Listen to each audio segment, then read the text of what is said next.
Time now for sports on 104.7 The Cave. Here's Ned Reynolds. Mike, the intern, Ned Reynolds. It's Friday. Thank the good Lord. So I'm not surprised that Oakland is moving their baseball team to Las Vegas following what the Raiders did a few years back. I just kind of feel bad for the team's fan base, and this is why. When you go to Vegas to watch a game, you realize that, yes, there are home team fans there, but the leagues are really looking at that location as a travel destination. The consideration that all these other teams are going to go to Vegas once a year, twice a year to see their team play, and it's a great tourist draw, if you will. So it kind of hurts the guys in Oakland, though. Your thoughts on that move? Well, from that standpoint, yes, Las Vegas would be a very good tourist attraction for them, but that wasn't the choice that Major League Baseball had. It was one of them. They also had the choice of staying with the city of Oakland in regards to the city council making a decision to move a stadium in their waterfront area. But they hemmed and hawed and dilly-dallied and so forth and so on. And the commissioner of Major League Baseball, Rob Manfred, who has made some decisions that I am not particularly fond of, did hold his ground here. He said, look, you've got to make a decision. This team is going nowhere. The crowds are bad. Make some move now. And the move would have been allowing the money to build a new stadium in Oakland. Well, they hemmed and hawed. Hey, sorry, we're pulling the plug. And that's why they're going to Vegas. But, of course, Vegas probably was primary in the thoughts of moving a team and moving a franchise. And now Las Vegas, which is a huge area, folks, it's about 3 million folks, is now getting into almost total major league. The only thing they don't have is the NBA, and I would suspect they'll have that before too much longer. But they do have now the major sports in regards to hockey, football, and in 2027, they'll have Major League Baseball at the cost of about $1.5 billion. That's what it's going to regard or to take as far as building a new stadium with a retractable roof, which they will have to have. But it is going to be the Las Vegas blank. We'll find out what they're called. I suspect it'll be the Athletics. We'll see. Diamondbacks are cutting one of their most expensive stars. Where do you think this guy's going to land? I think he probably gets a job somewhere. We're talking about Madison Bumgarner, who was a World Series most valuable player, about 7 or 8 years ago with the San Francisco Giants. Became a free agent. Diamondbacks picked him up in 2019, and he has not really performed at all. Well, the last time he was on the mound was 2 days ago. Wednesday in St. Louis, the Cardinals took target practice on him. The Diamondbacks said, for $85 million, I don't think so. So they cut him loose. He's been what's called designated for reassignment, which means you're out of here. And that means he's a free agent and can sign with somebody else. It'll obviously be for a whole lot less money if, in fact, Madison Bumgarner wants to continue pitching. I assume he does, but we'll find out. Anyway, he is gone from the Arizona Diamondbacks. Yeah, I saw a little bit of an exchange appear online, him saying some expletives yesterday. Well, that was to Wilson Contreras, yeah. And it was about the Cardinals catcher who flipped his bat on a walk. Now, you don't do that. That's just not protocol. But Bumgarner walked him, and he tossed his bat away. Apparently, the two had words many times before in previous instances, but it almost came to a physical confrontation. That's baseball. That's the way it goes. Yeah, sometimes. All right, let's talk about a more physical sport in hockey.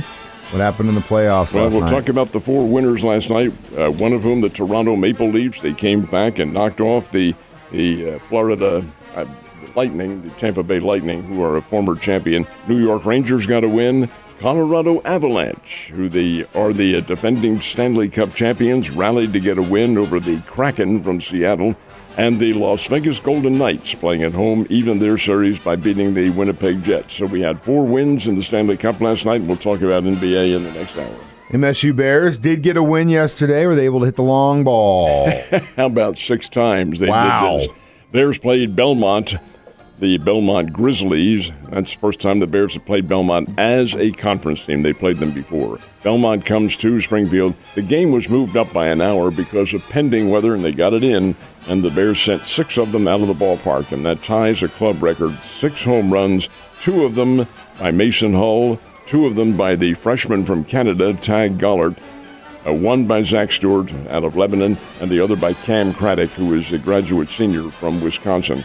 Hey, how about that? 6 home runs. Bears win the game 17-5, and they will play again this morning. 10:45 is when they're going to have the first pitch. These games with Belmont are morning games today and tomorrow. The series ends on Saturday.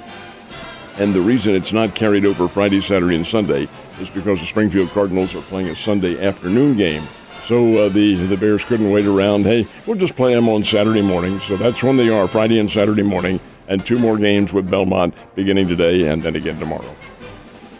Cardinals took the day off yesterday because they got a big trip out west to take on the Mariners. But they did actually kind of make a little bit of a roster move yesterday while they were resting. And it is a relief pitcher who's been sent down to the minor leagues. Your first thought, which was mine, Jordan Hicks. They're finally sending him down. But no, that's not who it is. Unbeknownst to all of us, Hicks is out of options.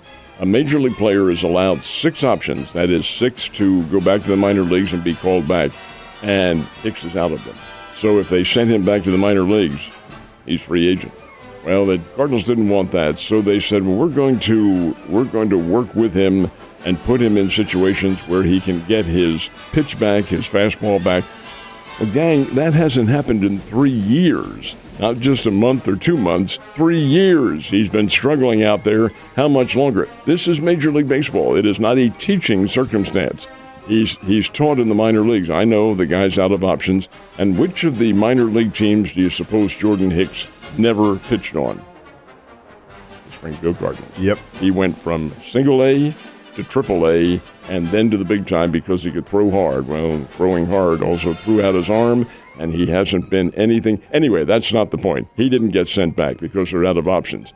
Instead, it was the Palante kid, who also hasn't pitched real well, played for the Italian team in the World Baseball Classic, and Andre Palante, was here last year and 2 years ago as a part of the Springfield Cardinals. Well, he's been in relief for the Cardinals, the big Cardinals, hasn't really done all that much, so the Cards said, well, you have some options, we'll send you out and create a place on the roster for Adam Wainwright, who eventually will be back. All right, he can't get here soon enough, or out west soon enough in that case. Last but not least, 2-1 on the court last night in the NBA playoffs. In basketball, we had wins for the Philadelphia 76ers, who now lead the Brooklyn Nets 3-0. That game was at the Barclays Center in Brooklyn. The Phoenix Suns come back to get a win, knocked off the Clippers in Los Angeles, so the Suns lead that series 2-1. And the Golden State Warriors, who had to win, they were down 2-0, did beat the Sacramento Kings, so that series is now 2-1 favor Sacramento, but Golden State really played well last night. Ned, you have a wonderful weekend, sir, and I will see you on Monday. And to you.